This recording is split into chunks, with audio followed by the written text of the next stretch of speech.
গৃহ নিৰ্মাণৰ বহু আশাহতে আজি দুৱাৰ মুকলি হ'ল বাদুলিপাৰ ৰঙামাটি গাঁৱস্থ ৰঙামাটি উপস্বাস্থ্য কেন্দ্ৰৰ স্বাস্থ্যগৃহ অনতিপলমে নিৰ্মাণ আশা দূৰ কৰাৰ দাবী। গোলাঘাট জিলাৰ ঢেকিয়াল চাৰিঙীয়া চিকিৎসালয়ৰ অধীনৰ বাদুলিপাৰ ৰঙামাটি গাঁৱৰ ৰঙামাটি উপস্বাস্থ্য কেন্দ্ৰটিৰ গৰিয়াজান ক্লাব খেলপথাৰ স্থায়ী ভূমিত নৱনিৰ্মিত গৃহটি নিৰ্মাণৰ বহু আশাহক আওকাণ কৰি আজি 9 জুন 2025 তাৰিখে দুৱাৰ মুকলি কৰি শুভ উদ্বোধন কৰে। উদ্বোধনৰ পিছতে ৰাইজ আৰু সংবাদ মাধ্যমৰ ব্যক্তিয়ে ঢেকিয়াল চাৰিঙীয়াস্থিত চিকিৎসালয়ৰ মহকুমা স্বাস্থ্য বিষয়া দিলীপ ৰাজবংশীক প্ৰত্যক্ষ কৰাই গৃহৰ বেৰত থকা ভিতৰৰ মজিয়াত থকা ফাটবোৰ আৰু ছানছেটৰ বিসংগতি আদি বিষয়াগৰাকীয়ে সেয়া বিভাগীয় ঊৰ্ধ্বতম কৰ্তৃপক্ষক অৱগত কৰা নিৰ্মাণৰ লগত জড়িত ঠিকাদাৰক বিসংগতিসমূহ দূৰ কৰিবলৈ দাবী কৰিম বুলি ৰাইজক আশ্বাস দিয়ে। যদিও ইঞ্জিনিয়াৰ নহওঁ কিন্তু কিছুমান কথা বস্তু দেখিলে নিজকে ধৰিব পাৰোঁ যে এইটো বস্তু বিসংগতি আছে।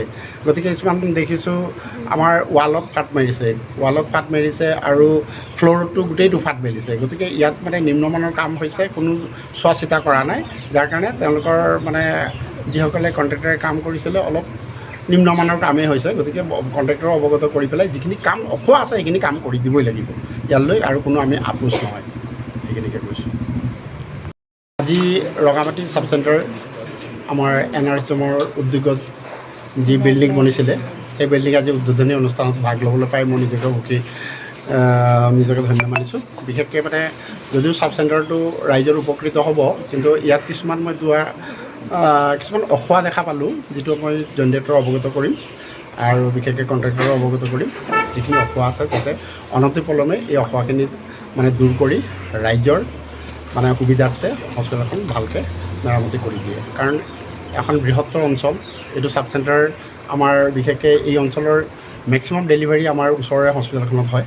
গতিকে যদি এইখন হস্পিটেলত আমি 2-4 দিনৰ পিছত ইয়াত CHO যেতিয়া এপইণ্টমেণ্ট দিব, ইয়াতো আমি সেই ডেলিভাৰী আমি ইয়াতো কৰিব পাৰিম আৰু বিশেষকৈ স্বাস্থ্য সেৱা আগবঢ়াব পাৰিম। গতিকে স্বাস্থ্য সেৱা আগবঢ়াব পাৰিলে ৰাইজ উপকৃত হ'ব।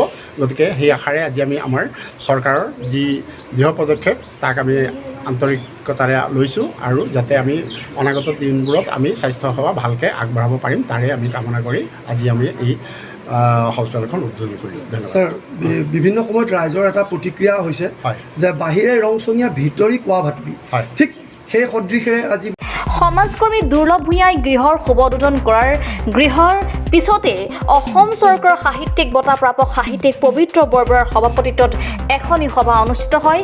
মহকুমা স্বাস্থ্য বিষয়াগৰাকীয়ে সভাত গৃহটিৰ নিৰ্মাণৰ বিসংগতিৰ সম্পৰ্কত দূৰ কৰাৰ আশ্বাস দিয়াৰ লগতে ইয়াৰ 1992 চনত মুকলি কৰি বাদুলিপাৰ প্ৰাথমিক স্বাস্থ্য কেন্দ্ৰত এতিয়ালৈকে চিকিৎসকৰ পদ মঞ্জুৰ নকৰাৰ প্ৰসংগতো সভাত ৰাইজে অৱগত কৰাৰ দিশটো বিভাগীয় পদক্ষেপৰ বিষয়ে জনায়।